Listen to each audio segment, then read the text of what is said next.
ये मेरे हाथ में इस वक्त 17 रुपए हैं और इसी 17 रुपए से आपको अपने बच्चे को नाश्ते में घी से बना सूजी का हलवा खिलाना है और चना गुड़ भी देना है।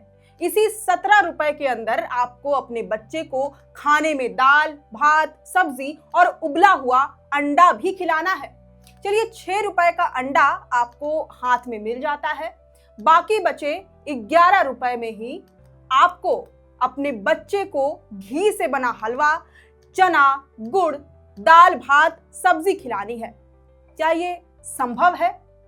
हमें तो यकीन नहीं है, लेकिन भैया ये झारखंड है, इसलिए यहाँ कुछ भी मुमकिन है। झारखंड के आंगनबाड़ी केंद्रों में 17 रुपए में ही 3 से 6 साल के प्रत्येक बच्चों को प्रतिदिन नाश्ते में घी से बना हलवा खिलाना है, चना गुड़ देना है और फिर खाने में दाल, भात और सब्जी भी देनी है। इन सभी को मिलाकर बजट 17 रुपए 8 पैसे से ज्यादा का नहीं होना चाहिए। वैसे राज्य सरकार 6 रुपए का अंडा अपनी ओर से देती है, उसके बाद बाकी 11 रुपए 8 पैसे बचे और इसी से आंगनबाड़ी सेविकाओं को घी वाला हलवा, चना, गुड़, दाल, भात और सब्जी बच्चों को देनी है, जो कि असंभव है। और अगर इसे संभव बनाया जा रहा है तो यकीनन इसमें सारी चीजों को शामिल नहीं किया जा रहा है, या फिर सभी चीजें दी जा रही हैं लेकिन गुणवत्तापूर्ण नहीं है, या फिर गुणवत्ता है भी तो क्वांटिटी कम करके परोसा जा रहा है।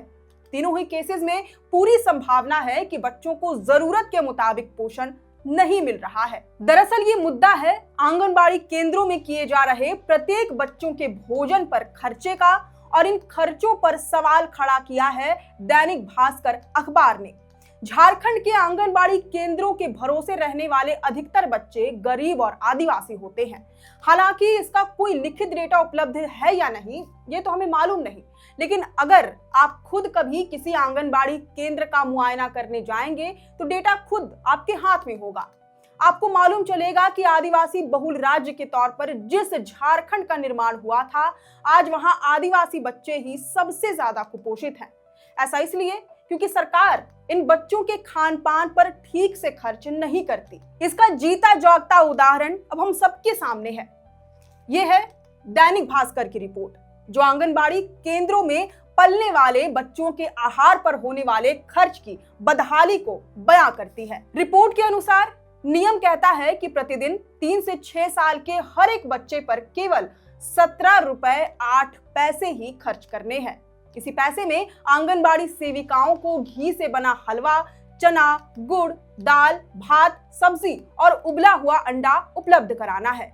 इसके लिए जो खाद्य सामग्री लगेगी उसमें 38 पैसे की सूजी, 27 पैसे की चीनी, 1 रुपए 32 पैसे का घी, 1 रुपए 59 पैसे का लाल चना, 57 पैसे का गुड़, 24 पैसे का चावल, 1 रुपए 72 पैसे की अरहर दाल, 50 पैसे की हरी सब्जी, 40 पैसे का सरसों तेल, 25 पैसे का मसाला और नमक, 3 रुपए 30 पैसे का भुना हुआ मूंगफली का दाना, 54 पैसे का आलू और 6 रुपए का अंडा खरीदना है, जो कि मिलाकर हो गए 17 रुपए 8 पैसे। हालांकि 6 रुपए का अंडा राज्य सरकार की ओर से प्रतिदिन आंगनबाड़ी केंद्रों को उपलब्ध कराया जाता है, तो ऐसे में अगर अंडे के खर्च को घटा दिया जाए तो कुल खर्च होगा 11 रुपए 8 पैसे, जिसमें से आधा पैसा केंद्र सरकार और आधा पैसा राज्य सरकार देती है। ये रेट 4 साल पुराना है, तब से लेकर अब तक में महंगाई काफी बढ़ चुकी है, जिसका आपको भली भांति अंदाजा तो होगा ही, लेकिन सरकार वही पुराने रेट से ही आंगनबाड़ी सेविकाओं और सहियाओं को बच्चों का भरण पोषण करने पर मजबूर कर रही है, जो कि मुमकिन ही नहीं है। नौनिहालों पर होने वाला खर्च जस का तस है। बीते 4 साल से आंगनबाड़ी केंद्रों में बच्चों के खान पान के खर्चों में कोई बदलाव नहीं आया है।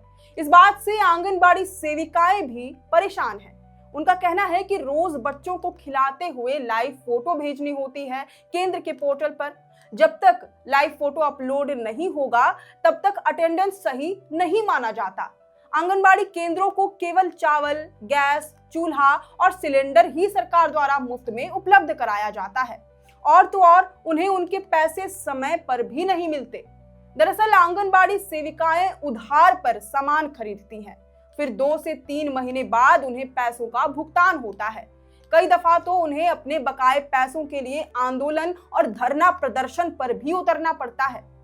बहरहाल, इस रिपोर्ट की सबसे कड़वी सच्चाई यही है कि महंगाई आसमान छू रही है, लेकिन नौनिहालों के पोषण पर खर्च पिछले 4 साल से एक ही जगह पर अटका हुआ है।